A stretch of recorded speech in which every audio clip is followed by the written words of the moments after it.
Для багатьох, уключно з нами, серія Сталкер є дивовижним витвором ігрового мистецтва. Вона, як та мавка, притягує своєю містичною та одночасно такою знайомою атмосферою, а потім причаровує, не даючи жодного шансу коли-небудь вирватися з її обіймів. Ми бачимо на екрані не химерні пригоди якогось чарівника на далекому несправжньому континенті, а цілком звичні для нас будинки, повз які щодня проходиш. Пізнаєш цю природу українського Полісся, віриш у найдивовижніші події та можеш там побувати. Звичайно, всього цього ми б не відчували так сильно без масштабної роботи над тлом, себто лором. Лор з англійської знання – це фактично усе те, що ми знаємо про світ гри, його історію, персонажів і так далі. Сама його наявність уже свідчить про те, що Сталкер є докладно проробленим усесвітом. Тож він потребує в такому ж ретельному розгляді. І почнемо ми зі створення зони.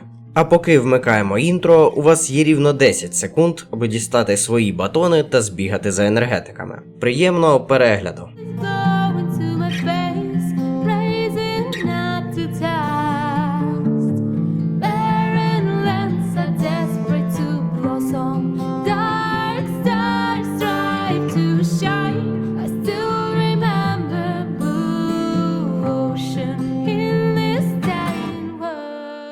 Заходячи на україномовну Сталкер Вікі, стає доволі сумно через те, що на відміну від російської та навіть англомовної, наша Вікі відстає по всіх фронтах. Інколи проскакують помилки в лорі, не вистачає купи статей, через це навіть якщо хтось і буде шукати інформацію про світ гри, буде вимушений користуватися російськомовною версією. Ця тема порушувалася навіть у самому фендомі, але так і не рушила з місця. Тому якщо ви вмієте користуватися тамтешнім редактором, будь ласочка, долучайтесь. А ще ви можете допомогти наповнити віки на україномовному сталкерському фансайті Stalker 2 Феномен. Чому це так важливо? То ось взяти до уваги термін «засвідомість», який використовується на вікі. При цьому у грі вони називають себе саме усвідомлення. У цій серії ми використали термінологію вікі, але надалі будемо використовувати саме термін усвідомлення, який наразі є офіційним. Багато вчених сходяться на думці, що однією з вагомих причин розвалу Радянського Союзу стала саме Чорнобильська катастрофа. І це не дивно, бо мирний атом давно став іконою, яку партія всюди носила з собою. Фрески йому точно присвячували. А на перших етапах ліквідації наслідків чиновники не знали, що їм казати пресі, кого репресувати та як розстріляти атомну енергостанцію за зраду батьківщині. Радянська наука дискредитована. Мирний, так би мовити, атом виявився так само смертоносним, як і військовий. А над Європою нависли грозові хмари з радіонуклідами замість дощу. Політичний авторитет у такому становищі також був підірваний, а подальші 5 років аж ніяк не допомагали його відновити. З попелу совка виникла відновлена Україна, якій в'язниця народів залишила величезний рубець під самісіньким серцем. Велика земля – це звичайний світ, в якому живемо ми з вами. Україна, ті самі технології, політичні інтриги, але для тих, хто за периметром, вона стала чимось містичним, бо там зовсім інший світ, до якого так прагнеш, з якого сам нещодавно тікав, в який обіцяєш собі та рідним повернутися, і який боїшся втратити. Що ж, до 1986 року історія розвивалася цілковито так само, як і в реальному житті. Загалом і після 86-го вона також майже не мала великих відмінностей. Найцікавіше було захована від очей звичайних людей за колючим дротом, що розтягнувся на 30 кілометрів, у 2 годинах їзди від Києва. Ми усвідомлення, група дослідників, які мали собі на меті змінити світ. Відомо, що Землю оточує особливе інформаційне поле – ноосфера. Вона тісно пов'язана з усіма розумними істотами на планеті і містить усі образи, що коли-небудь виникали в їхній уяві. Ми вирішили підключитися до ноосфери і внести до неї зміни. Прибравши всі темні породження людства, можна було б зробити цей світ ідеальним. Жоден людський розум не має достатньо потужності, щоб взаємодіяти із ноосферою. Тому ми об'єднали наші свідомості. Аварія на ЧАЕС стала величезним лихом для одних та стала можливістю для інших. Для радянських вчених несподівано відкрився цілий незайманий плацдарм для таємних, не зовсім легальних та не зовсім людяних досліджень. Та ще й з 3 робочими енергоблоками, які тепер спрямовують всі свої потужності виключно на потреби науковців. Об'єктом їх досліджень стала ноосфера. Інформаційне поле Землі, яке почали досліджувати кілька французьких математиків, від праць яких по-справжньому загорівся український науковець Володимир Іванович Вернадський. Дещо шкода, що в «Сталкер» так і не наважилися залишити бодай якийсь натяк на цю видатну постать української історії. У розпорядження вчених віддали завод «Юпітер», а ті якимось чином змогли створити цілу мережу підземних лабораторій з індексом Х. Варто визнати, що навіть в СРСР з політикою все спільне без купи грошей таке було не провернути. Звідки фінансування? Як саме створювалися лабораторії? Скільки всього підземних центрів існує? Усе це є величезною білою плямою в сталкерському лорі. Утім, наразі нам відомо про 6 лабораторій та кілька допоміжних будівель. А головне, ми більш-менш знаємо, чим вони там займалися.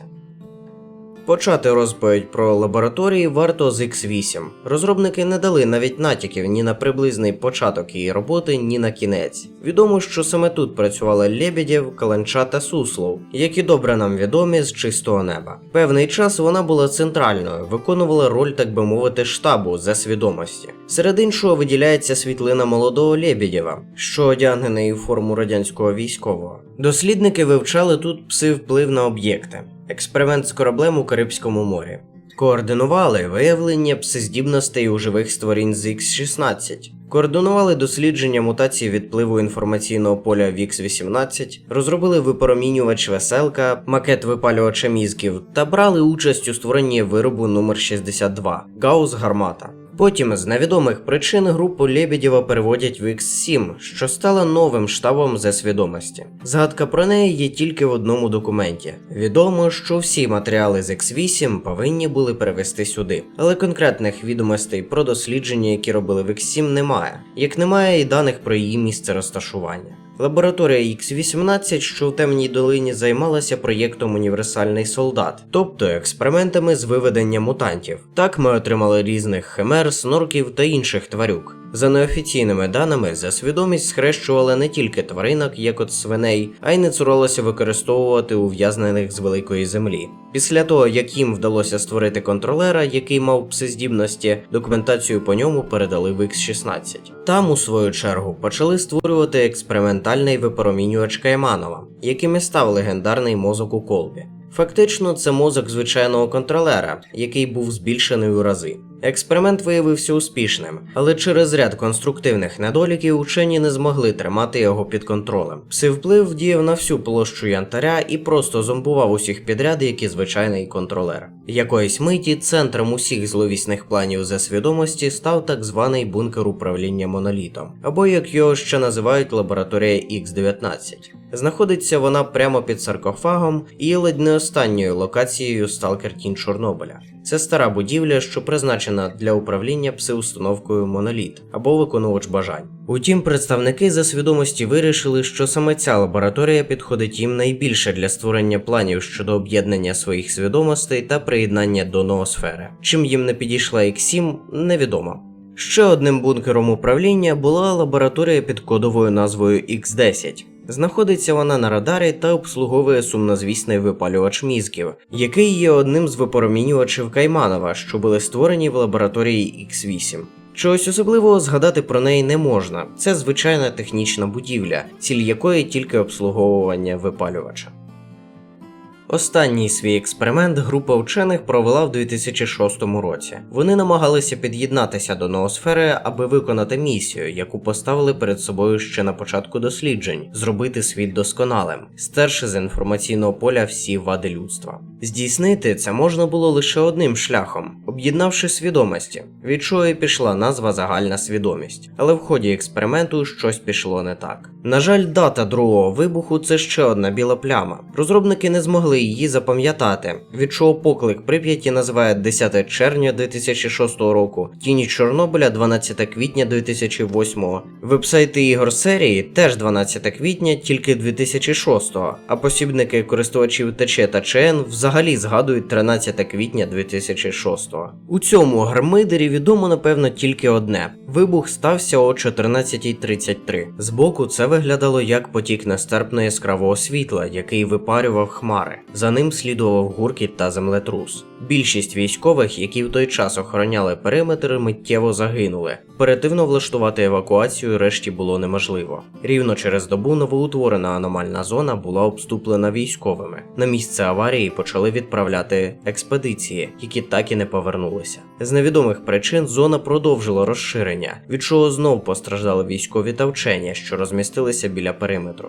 Задля мінімізації жертв населення міст та сел поблизу було евакуйоване. Майже одразу після другого вибуху військові влаштували спроби пробратися в зону та знищити там усе, що може чинити опір. Але відсутність відомостей про небезпеки та неправильний підбір спорядження зводили вщерть усі ці намагання. В одній з таких вилазок капітан Таченко несе великі втрати та, обірвавши зв'язок зі штабом, організовує одне з перших сталкерських угрупувань «Долг», поклявшись зробити все для знищення зони. Через деякий час військове командування вирішило знищити зону ядерним вибухом. Задля цього організували масштабну операцію, яка в історію увійде як перший рейд, а ще стане соромом для українського війська, бо проводили її ще не зібравши достатньо даних про всі можливі ускладнення, і це на тлі того, що і так загинула купа військових. Спорядження також не підходило для доставлення ядерного заряду в центр аномальної активності. На додачу ще й за свідомість не могла допустити проникнення чужинців до неї і влаштувала викид, який за своєю силою буде порівняно тільки із надвикидом 2011 року. Малочисельні військові, які вижили, опинилися кинутими на призволяще. Серед них майбутній генерал Долгу Крилов, який зненавидів командування та приєднався до групи капітана Таченка. Зона продовжувала розширюватися впродовж наступних років. Військові не робили спроб переступити кордон периметру, а рідкісні експедиції вчених гинули до того, як дістатися назад. У цей час на території Чорнобиля почали фіксувати активність неврахованих осіб, які називають себе сталкерами. Вони виносять з аномальної території химерні артефакти, які мають різні властивості, у тому числі і корисні, а також створюють довкола зони ареол таємничості та романтизують її образ. Вже 2009 року зареєстровано більше 300 сталкерів, які починають формувати свої угруповання. Проте розповіли ми вже чимало, а тут вже світає, нам час виходити на вилазку за артефактами. Продовжимо в наступній частині. Дякуємо вам за перегляд, скоро почуємося на цьому ж місці в аномальному притулку.